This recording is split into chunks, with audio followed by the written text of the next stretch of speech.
Bem pessoal, estamos aqui hoje com o Teorema de Pitágoras. E aí, o que é que diz o Teorema de Pitágoras? Ele é aquele famoso que diz a seguinte frase: o quadrado da hipotenusa é igual à soma dos quadrados dos catetos. Então, em alguns livros você vai ver uma nomenclatura um pouco diferente, mas o objetivo de fato é esse, tá? É você pegar a hipotenusa elevando ao quadrado e dizer que ela será justamente igual ao quadrado aí de cada cateto em forma de soma.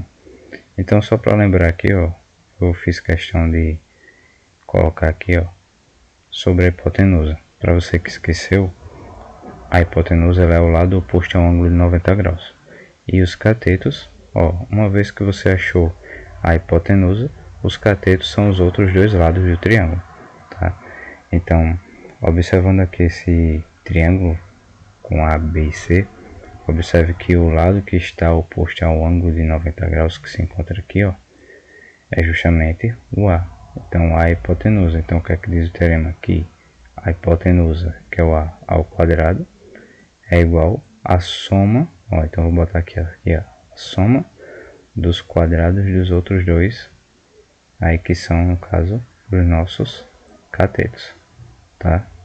Então, a fórmula geral para que você calcule aí utilizando o teorema de Pitágoras em um triângulo retângulo, tá? É justamente essa. Lembrando que o teorema de Pitágoras só é utilizado em triângulos retângulos, a não ser que você tenha algum outro triângulo e aí você desmembre para que ele se torne um triângulo aí retângulo, tá? Dividindo ele em algumas partes. Então, voltando aqui, observe esse exemplo aqui, ó.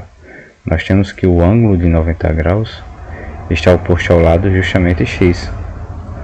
Então, nesse caso, queremos achar aqui, ó, a hipotenusa. Então, o que é que nós vamos montar? O teorema de Pitágoras. Hipotenusa ao quadrado, x, é igual à soma dos quadrados dos catetos. Então, ó, 4 ao quadrado. Daqui é só você resolver, ó, x ao quadrado, desenvolve o quadrado de cada um. 3 ao quadrado é 9, tá? E não 6. Assim como 4 ao quadrado é 16 e não 8. Lembre-se que você está elevando e não multiplicando. E aí nós temos que x ao quadrado é igual a 25, fazendo a soma, não é isso? E por fim, chegaremos aqui, ó. Opa, deixa eu apagar esse quadradinho aqui. Vamos passar o quadrado para o outro lado, né? Então vai ficar x igual a raiz de 25. E aí, raiz quadrada de 25 é mais ou menos 5, não é isso? Só que aqui nós vamos somente ter o resultado 5 positivo, porque estamos tratando de medida, tá? De um triângulo, são segmentos, são medidas de comprimento, e aí não existe uma medida negativa. Esse outro exemplo aqui, observe que agora o ângulo de 90 graus ele está oposto ao lado 10, ou seja, o 10 aqui é a hipotenusa nessa situação. Então, nós aplicamos do mesmo jeito, ó, hipotenusa ao quadrado, no caso 10, é igual a x ao quadrado, que é um cateto, mais 8 ao quadrado, que é o outro cateto. Observe que necessariamente não precisa sempre ser aqui o x, ó. O que importa é você colocar cada um no seu lugarzinho corretamente. Então, aí, ó, hipotenusa é o 10, x é um cateto e 8 é o outro cateto. Então, desenvolvendo, fica 100 igual a x ao quadrado. Deixa eu ajeitar aqui, mais 64.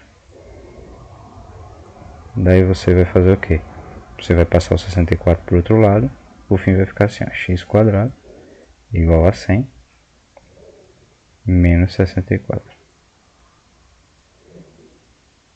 Então nós temos o que? Que x ao quadrado é igual a subtração aqui, ó, 36. Daí você passa o expoente para o outro lado, virando um radical. Então você tem raiz de 36. E raiz de 36 é mais ou menos 6. Porém você está aí, ó, mais uma vez explicando. Você está lidando com medida de comprimento. Triângulo ele tem uma medida de comprimento. Então não pode ser atribuída uma medida aí negativa. Então pessoal, eu espero que tenha ajudado. E até a próxima.